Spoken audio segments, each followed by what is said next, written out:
Si piensan que esto lo voy a publicar en la red, están en lo correcto. Es que tengo un pequeño canal de YouTube. ¿Cómo se llama? Mi nombre es Jorge Ordóñez Burgos, ahí Okay. aparecen videos. Sí, bueno. Por otra parte, por leer la mirada en aquellas civilizaciones, suele distraernos y embelezarnos, embriagándonos por la admiración de culturas distantes a las que tenemos la disponibilidad de conocer de primera mano. Con frecuencia les asignamos virtudes que nunca tuvieron. Lo que les decía los griegos. Por ejemplo, pobres de los griegos, ya los traigo, ¿no? Pero lo mismo pudiéramos decir de los egipcios, de los romanos, de los chinos. Por ejemplo, ¿por qué nosotros tenemos en tanta estima a los japoneses? Los japoneses son muy fregones, sí, pero les aseguro que no nos gustaría tenerlos de vecinos. O sea, son una civilización digna de imitarse en muchas cosas, pero también los japoneses tienen lo suyo, ¿eh? Entonces es muy fácil hablar muy bien de los japoneses porque los tenemos al otro lado del mundo. Seguramente los japoneses también han de decir, hijo, es que los mexicanos son tan alegres, tan felices, tan buena onda, porque no nos tienen que aguantar. Entonces, con la antigüedad tan lejana, muchas veces solemos alucinar cosas que nunca pasaron. Bien. Simultáneamente se concentra la atención en lo que deseamos hayan sido, pasando por alto los diversos mecanismos de transmisión sin los que esas maravillas, entre comillas, no serían conocidas.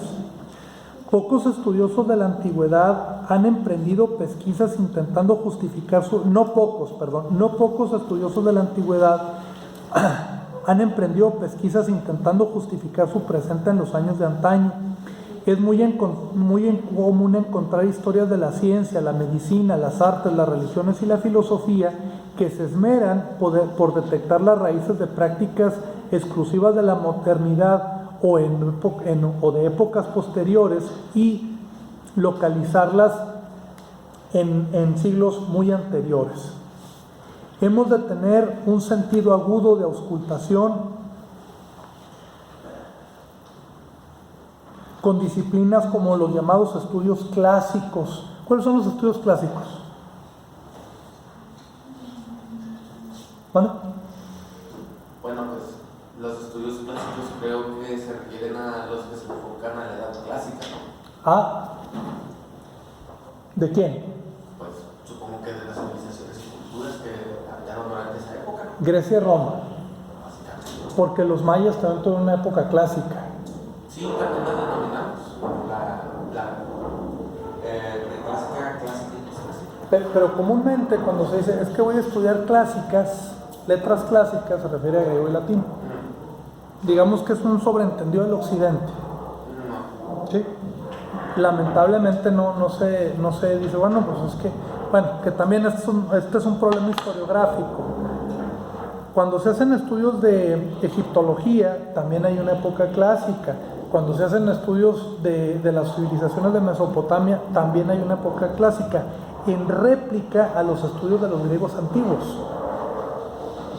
En las civilizaciones de Mesoamérica se habla de épocas clásicas en reminiscencia a los modelos de los estudiosos de Grecia y Roma. Esto está mal, pero bueno. Entonces, los estudios clásicos, entendidos como griegos y romanos. La sumeriología, ¿qué es la sumeriología? De los sumerios, de los estudios de los sumerios. La iranología, a los persas, sí. Bueno, a los iranios en general, sí. La egiptología o la germanística. Y los germanos. Allí se cocinan las directrices con las que se muestra la noción, la noción de la antigüedad que será seguida. Los más reputados eruditos de cada disciplina se han dado a la tarea de resucitar lenguas muertas, reuniendo fragmentos a partir de una gramática y una estética lingüística anacrónica. Por ejemplo, cómo hablaban el danés, los vikingos, pues quién sabe. Es decir, el vikingo que hablaba su lengua materna, que de hecho ni siquiera era danés en el sentido estricto, ¿qué sonidos le parecían bellos? O sea, ¿qué era la eufonía en el danés vikingo? Pues quién sabe. Eso solamente se sabría si nosotros conociéramos la lengua viva. Sí. Pero que no se resucitan las lenguas a partir de su congénere más cercano, porque por ejemplo el danés antiguo lo reconstruyen pues del danés contemporáneo, también el germano del alemán contemporáneo. Claro, pero son lenguas que tienen cierta cercanía, más hay cosas que se pierden. O sea, un conocimiento exacto no lo vamos a tener. Qué buena observación hace usted. Un conocimiento exacto de la prosodia, de esta visión que se tenía en aquel entonces, de esta opinión que se tenía en aquel entonces de esto, no la podemos conseguir, porque no es una sociedad viva la que estamos estudiando. En el caso del griego, por ejemplo, ¿cómo se pronunciaba el griego antiguo? No tenemos gran idea. Se reconstruye a partir del griego contemporáneo, pero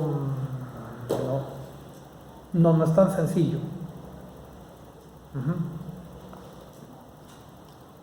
Lamentablemente es muy poco lo que nos esforzamos por entender otras reconstrucciones no occidentales de los idiomas arcaicos en desuso. Sería una tarea titánica acercarse a los estudios del Avesta mediante... ¿Qué es el Avesta? ¿Alguien sabe? Avesta. Sí. Es una palabreja de niñeras. Es también lo que dijo que sepan qué es. Avesta. No, ¿cuál son? El persa antiguo.